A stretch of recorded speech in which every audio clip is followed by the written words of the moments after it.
அனைவருக்கும் வணக்கம். இன்னைக்கு நம்ம பார்க்க போகிறது மக்கள் திலகம் எம்ஜிஆர் நடிப்பில் 1964 வெளியான படகோட்டி படத்தை பற்றி பார்க்க போகிறோம். அதுக்கு முன்னாடி என்னுடைய சேனலை இது வரைக்கும் சப்ஸ்கிரைப் பண்ணாதவங்க சப்ஸ்கிரைப் பண்ணுங்கள், லைக் கமெண்ட் ஷேர் பண்ணுங்கள். வாங்க இந்த படத்தினுடைய கதை என்னன்ட்டு பார்ப்போம். திருக்கம் மீன் குப்பம், சொரா மீன் குப்பம் அப்படின்னு ரெண்டு மீனவ கிராமங்கள். இந்த ரெண்டு கிராமத்தை சேர்ந்த மக்களும் எப்பவுமே சண்டை போட்டுக்கின்னு ஒரு தீராத பகையோடு இருக்காங்க. இந்த திருக்கம் மீன் குப்பத்தினுடைய தலைவருடைய பையன் மாணிக்கம், அதேமாரி இந்த சொரா மீன் குப்பத்தினுடைய பொண்ணு முத்தழகி. அந்த ஊரில் நீலமேகம் அப்படின்னு ஒரு பெரிய பண்ணையார் பணக்காரர் இருக்கார். அவருக்கு இந்த ரெண்டு குப்பத்து ஆளுங்களும் ஒத்துமையாக வாழக்கூடாது, இந்த ரெண்டு குப்பத்து ஆட்களுடைய சொத்துக்களையும் அவர் அபகரிக்கன்னு நினைக்கிறாரு. இப்போ இந்த ரெண்டு குப்பத்துலேயும் ஒரு சாமி ஊர்வலம் நடக்குது. அந்த ஊர்வலத்தில் திடீர்னு ரெண்டு பேருக்குள்ளேயும் சண்டை ஏற்பட்டு ஒரு பெரிய கலவரமாக மாறிடுது. அந்த கலவரத்தில் மாணிக்கத்தினுடைய அப்பாவை அடிச்சிடுறாங்க. அவர் சாகம் தருவாயில் மாணிக்கத்தை கூப்பிட்டு, என்னால் முடிஞ்ச அளவுக்கு இந்த ரெண்டு குப்பத்தையும் ஒன்றாக்கிறதுக்கு எவ்வளோ பாடுபட்டோம்பா, என்னால் முடியல. அதுக்கப்புறம் நீ தான் இந்த ரெண்டு குப்பத்தையும் ஒன்றா சேர்க்கறதுக்கு பாடுபடணும். அதில் உன்னுடைய வாழ்க்கையை கூட நீ பார்க்கக்கூடாது, இந்த ரெண்டு குப்பத்து மீன்காரர்களுடைய குடும்பத்தையும் நீ தான் பார்க்கணும் அப்படின்னு சொல்லி சத்தியம் வாங்கிட்டு அவர் இறந்து போகிறாரு. இது நடுவில் மாணிக்கத்துக்கும் எதிரி குப்பத்தை சேர்ந்த முத்தழகிக்கும் காதல் ஏற்படுது. இப்போ மாணிக்கம் முத்தழகி இவங்க ரெண்டு பேருடைய காதல் நிறைவேறியதா, மாணிக்கம் அவருடைய அப்பாவுக்கு செஞ்சு கொடுத்த சத்தியத்தை நிறைவேற்றினாரா அப்படின்றது தான் இந்த படத்தினுடைய கதை. மாணிக்கன்ற கேரக்டரில் எம்ஜிஆர் நடிச்சிருப்பார். அவருடைய அறிமுக காட்சியே சூப்பராக இருக்கும்.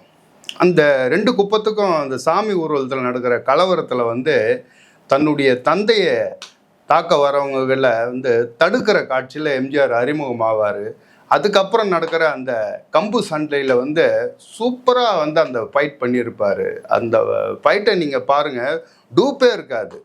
அந்த அளவுக்கு அந்த ஃபைட்டை மனுஷன் பூந்து விளையாடி இருப்பாப்புல.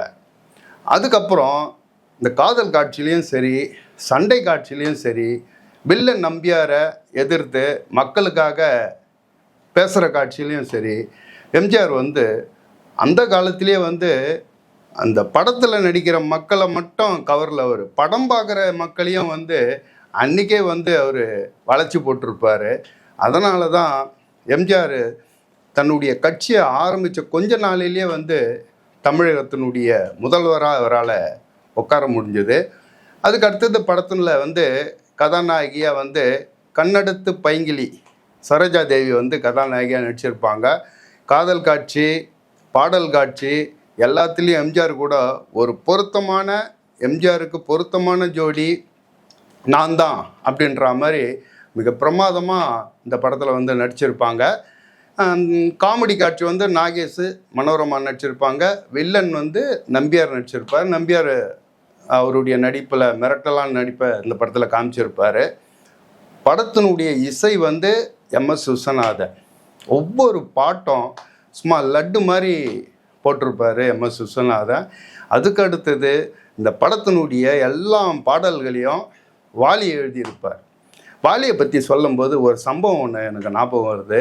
இந்த படம் ரொம்ப வருஷம் கழித்து வாலிக்கு உடம்பு சரியில்லாமல் அப்போலோ ஹாஸ்பிட்டலில் அட்மிட் பண்ணாங்களாம்.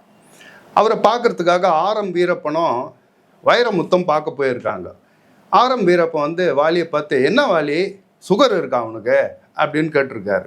உடனே பக்கத்தில் இருந்த வைரமுத்து, அவருக்கு எப்படிங்க சுகர் இருக்கும், அவர்கிட்ட இருந்த சர்க்கரையெல்லாம் தான் எடுத்து பாட்டில் கொட்டிட்டார அப்படின்னு டக்குன்னு ஜோக் அடிச்சாராம். அந்த மாதிரி வாலி இந்த படகோட்டி படத்தில் எழுதின ஒவ்வொரு பாடல்லையும் சர்க்கரையை கொட்டியிருப்பார்.